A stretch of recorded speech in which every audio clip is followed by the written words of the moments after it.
দুটি কাজ আমাদেরকে অবশ্যই করতে হবে। একটি হচ্ছে দুর্নীতিকে কঠোর হস্তে আমাদের দমন করতে হবে, দুর্নীতির লাগাম টেনে ধরতে হবে এবং একই সাথে দেশের মানুষের আইন শৃঙ্খলা নিশ্চিত করতে হবে।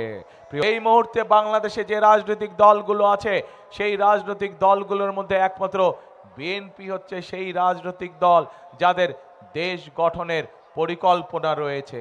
2005 সালে দেশনেত্রী খালেদা জিয়া দুর্নীতির কলঙ্ক থেকে বাংলাদেশকে মুক্ত করে নিয়ে এসেছিলেন। প্রিয় ভাই বোনেরা, দেশকে যদি গঠন করতে হয়, এই যে যতগুলো সমস্যা আমরা এই এলাকার শুনলাম, এই সমস্যাগুলো যদি সমাধান করতে হয় তাহলে আমাদেরকে সঠিক ব্যক্তি এবং সঠিক রাজনৈতিক দলকে বাছাই করে নিতে হবে।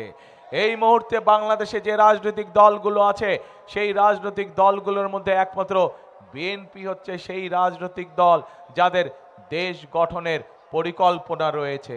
চুল পড়া অনেক কমে গেছে। থ্যাংক ইউ মা। চুলের ভিটামিন জুই মাল্টিভিটামিন কোকোনাট অয়েল।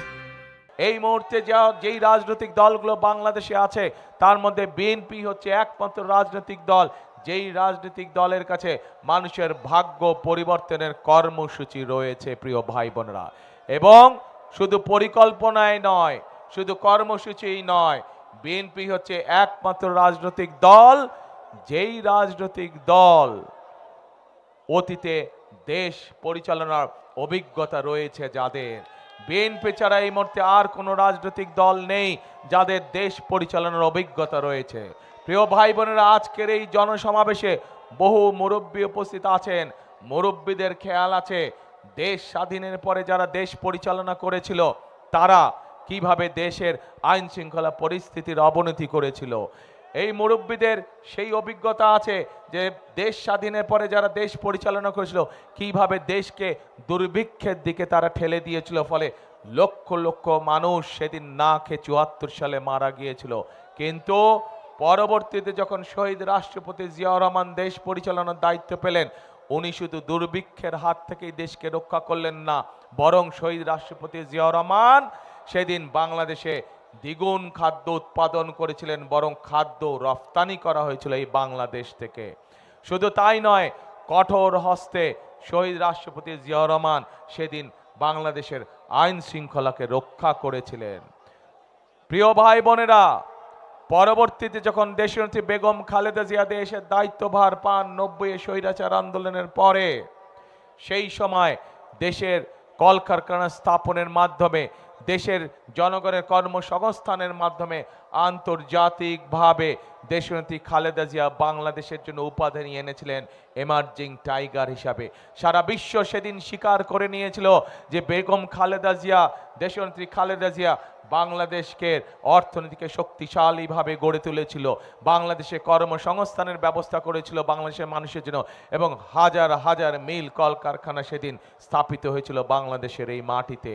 শুধু তাই নয়, প্রিয় ভাই বোনেরা, 96 সালে যখন যেই স্বৈরাচার 5ই আগস্ট দেশ ছেড়ে পালিয়ে গিয়েছে, আমরা দেখেছি বিগত 16 বছর ধরে বাংলাদেশে মেগা মেগা প্রজেক্ট হয়েছে এবং এই মেগা প্রজেক্টের অন্তরালে মেগা দুর্নীতি স্থান করে নিয়েছিল। আমরা দেখেছি এই অন্তর্বর্তীকালীন সরকারের সময় মানুষের সামনে তথ্য প্রকাশ করা হয়েছে যে স্বৈরাচার পালিয়ে গেছে তাদের সময় প্রতি বছর $16 বিলিয়ন করে এই দেশ থেকে পাচার করে দেওয়া হতো। এই স্বৈরাচারের দল যখন 96 সালে ক্ষমতায় আসে, ক্ষমতায় আসার পরে তারা বাংলাদেশে কে দুর্নীতির শীর্ষস্থানে নিয়ে গিয়েছিল, কিন্তু 2001 সালে যখন দেশনেত্রী খালেদা জিয়া জনগণের পক্ষ থেকে আবার দেশ পরিচালনার দায়িত্ব পান, তখন দেশনেত্রী খালেদা জিয়া কঠোর হস্তে দুর্নীতি দমন করেন এবং 2005 সালে দেশনেত্রী খালেদা জিয়া দুর্নীতির কলঙ্ক থেকে বাংলাদেশকে মুক্ত করে নিয়ে এসেছিলেন। প্রিয় ভাই বোনেরা, সেজন্যই আপনাদের সামনে আমি বলেছি যে আমাদের যতগুলো পরিকল্পনা আছে, আমাদের যতগুলো কর্মসূচি আছে, এই কর্মসূচিগুলোকে যদি সফল করতে হয়, এই কর্মসূচিগুলো সুফল যদি জনগণের কাছে পৌঁছে দিতে হয়, তাহলে দুটি কাজ আমাদেরকে অবশ্যই করতে হবে। একটি হচ্ছে দুর্নীতিকে কঠোর হস্তে আমাদের দমন করতে হবে, দুর্নীতির লাগাম টেনে ধরতে হবে এবং একই সাথে দেশের মানুষের আইন শৃঙ্খলা নিশ্চিত করতে হবে। প্রিয় ভাই বোনেরা, এবং এই দুইটি কাজে বিএনপি সফলভাবে অতীতে করেছে। কাজে এই কাজ করার অভিজ্ঞতা একমাত্র বাংলাদেশে এই মুহূর্তে বিএনপি নামক যে দলটি, সেই রাজনৈতিক দলেরই এই অভিজ্ঞতা রয়েছে। প্রিয় ভাই বোনেরা, আজ আমাদের সামনে বহু সমস্যা। দেশের অর্থনীতি আমাদের ভেঙে পড়েছে, দেশের স্বাস্থ্য ব্যবস্থা আমাদের ভেঙে পড়েছে, দেশের শিক্ষা ব্যবস্থা আমাদের ভেঙে পড়েছে। বাংলাদেশে কোটি কোটি মানুষ আজ, কোটি কোটি তরুণ, কোটি কোটি যুবক আজ বেকার হয়ে বসে আছে। তাদের কর্মসংস্থানের প্রয়োজন। আমাদের শিক্ষার জন্য আগামী প্রজন্মের শিশুদের শিক্ষা ব্যবস্থাকে আমাদের গড়ে তুলতে হবে। আমাদেরকে বিদেশ থেকে, আপনারা নিশ্চয়ই পত্র পত্রিকার খবর দেখেছেন যে বিগত কয়েকদিন ধরে আমি বিভিন্ন দেশের রাষ্ট্রদূতদের সাথে কথা বলেছি।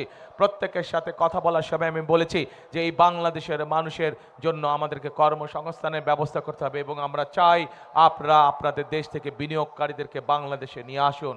প্রিয় ভাই বোনেরা, প্রত্যেকটি দেশের রাষ্ট্রদূত বলেছে ইনশাআল্লাহ বিএনপি ক্ষমতায় আসলে, বিএনপি সরকার গঠন করলে আগামী নির্বাচনে আমরা আমাদের দেশের বিনিয়োগকারীদেরকে এই দেশে নিয়ে আসব, যাতে করে তারা এখানে মিল ফ্যাক্টরি স্থাপন করে এবং এই দেশের মানুষের কর্মসংস্থানের ব্যবস্থা হয়। প্রিয় ভাই বোনেরা,